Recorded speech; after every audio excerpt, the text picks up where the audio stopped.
हैं, जो जिस तरह से जो प्रत्याशी हैं आगे पीछे चल रहे हैं वो अब हम आपको बताएंगे। सबसे पहले बात करते हैं उन प्रत्याशियों की जहां पर जिन सीटों पर बीजेपी आगे चल रही है। तो आपको बता दें कि अभी तक 216 ऐसी सीटें हैं जहां के रुझान एकदम सामने आ रहे हैं, जिसमें 216 में से 149 ऐसी सीटें हैं जिन पर बीजेपी के प्रत्याशी आगे चल रहे हैं। वहीं 65 ऐसी सीटें हैं जहां पर कांग्रेस के प्रत्याशी आगे हैं। वहीं देखिए बहुजन समाज पार्टी जो बसपा मायावती की पार्टी है वो भी एक सीट पर आगे चल रही है। प्रहर जनशक्ति पक्ष एक पार्टी है वो भी एक सीट पर आगे चल रही है। आपको बताएंगे कि कौन सी सीटों पर ये प्रत्याशी यहां से पार्टियों के आगे चल रहे हैं। लेकिन सबसे पहले बात करते हैं बीजेपी के उन प्रत्याशियों की जो इस समय अपनी सीट से आगे है। तो सबसे पहले श्योपुर की बात कर लेते हैं। विधानसभा क्रमांक 1 भी है और श्योपुर सीट पर बाबू जंडेल है, कांग्रेस के प्रत्याशी हैं जो कि आगे चल रहे हैं। 691 मतों से ये आगे चल रहे हैं। श्योपुर की ही एक और दूसरी सीट आती है, श्योपुर जिला है जिसमें 2 विधानसभा सीटें हैं। विजयपुर जो सीट है रामनिवास रावत है, कांग्रेस के प्रत्याशी हैं, 3400 वोटों से आगे चल रहे हैं। आपको ये भी बताते कि 24 राउंड में यहां पर पूरी काउंटिंग होनी है।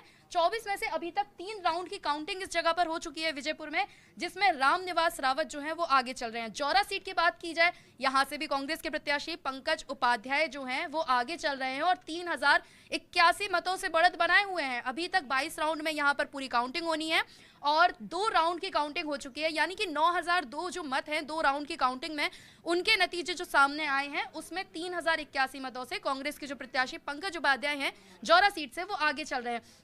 एक नजर बीजेपी के प्रत्याशियों पर पहले डालते हैं जो अपनी अपनी सीटों से आगे हैं। कुछ समय पहले हमने देखा था कि जो श्योपुर सीट है वहां से बीजेपी के प्रत्याशी आगे थे। हालांकि अभी देखिए राउंड जो है 22 राउंड यहां पर होने हैं, काउंटिंग जो है वो शुरू हुई है, 2 राउंड की काउंटिंग ही हुई है तो उसमें आगे पीछे चलता रहता है। दिमनी से बात करते हैं, सबसे ज्यादा चर्चा वाली सीट, नरेंद्र सिंह तोमर केंद्रीय मंत्री खुद यहां से प्रत्याशी लगातार बढ़त बनाए हुए हैं। सुबह से जो शुरुआती रुझान भी आ रहे हैं तब से लेके अब तक लगातार नरेंद्र सिंह तोमर बढ़त बनाए हुए हैं। 2021 वोटों से आगे चल रहे हैं। 19 राउंड में यहां पर काउंटिंग होनी है, 2 राउंड की काउंटिंग पूरी हो चुकी है। 2021 वोट से नरेंद्र सिंह तोमर दिमनी विधानसभा सीट से आगे चल रहे हैं। आपको बता दें यहां पर ना त्रिकोणीय मुकाबला था दिमनी सीट पर।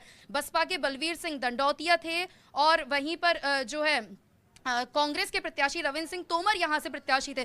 त्रिकोणीय मुकाबला नजर आ रहा था लेकिन सबको पछाड़ते हुए नरेंद्र सिंह तोमर दिमनी सीट से लगातार आगे बने हुए हैं। भिंड सीट की बात की जाए, भिंड में 6 सीटें आती हैं। आपको बता दें यहां से बात की जाए तो नरेंद्र सिंह कुशवाहा हैं, 1 राउंड की ही अभी तक यहां पर काउंटिंग हुई है आपको बता दें, लेकिन 2283 वोट से बीजेपी के प्रत्याशी नरेंद्र सिंह कुशवाहा भिंड सीट से आगे चल रहे हैं।